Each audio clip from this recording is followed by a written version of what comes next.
Hi, I'm Melissa Clark from the dining section, and I am going to cut up a chicken.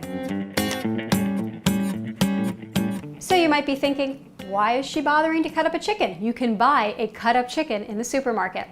Well, because when you buy a cut up chicken, first of all, it's more expensive than buying a whole chicken. And secondly, you don't get the backbone. And if you don't have the backbone, then you can't make stock. So by cutting up your own chicken, you save money and you get the bonus pot of stock. First thing to do is to remove the legs. You find this space that connects the thigh to the breast over here, and you make a little slit with your knife. Once you've made a slit, you can kind of see what's going on in there. And I'm going to pull this leg and I'm going to pop the bone out. So once you've exposed that bone, you can see the joint right there. There's a space. You just want to cut right through that to remove the leg. And then same thing on the other side.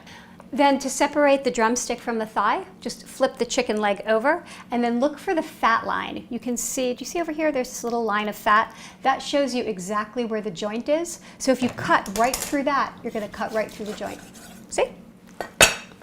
Take your wings off next. Take your thumb and feel where the joint is. You're going to feel a little ridge. And that is where you want to cut. And lift the wing up and then let the chicken kind of fall down, and the weight of the chicken is going to help you here. There it goes. Next, you want to cut the backbone off. So I'm going to use kitchen shears for this. You could use a knife. I just find the shears easier. Again, look for the fat lines. See that fat line? Just cut right along that. It's like, in a way, the fat lines are almost like a diagram on the chicken. They just show you where to cut. Cut through the ribs, like that. And then I'm going to break this guy off.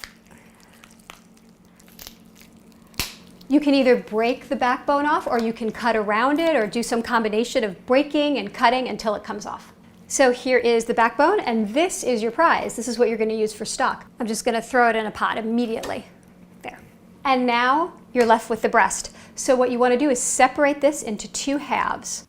So you just want to make a little slit right in this bone right here, just so that it'll help you break the breast into two. Okay, now flip over your breast again.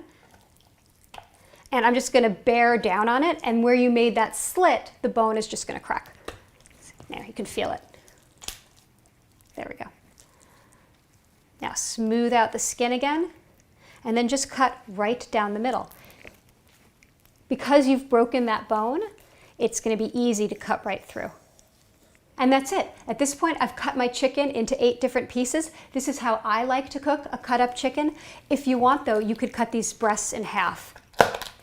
I like the big piece of breast because the white meat cooks faster than the dark meat. So if you keep the breast in one big piece, everything will cook evenly.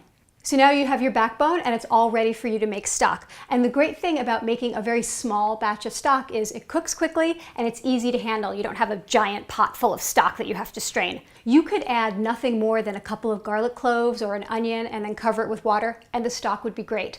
But if you have the vegetables lying around, you might as well use them. I've got carrot, onion, stuck with a clove, parsley, a bay leaf, some garlic, of course celery. Throw that all in, cover it with water, let it simmer for maybe an hour or 2, and then when I strain it, I'll probably have maybe 1 to 2 quarts of stock. See, cutting up your own chicken is easy, and you get so much more out of the bird. You get dinner one night, and then you get stock to have on hand.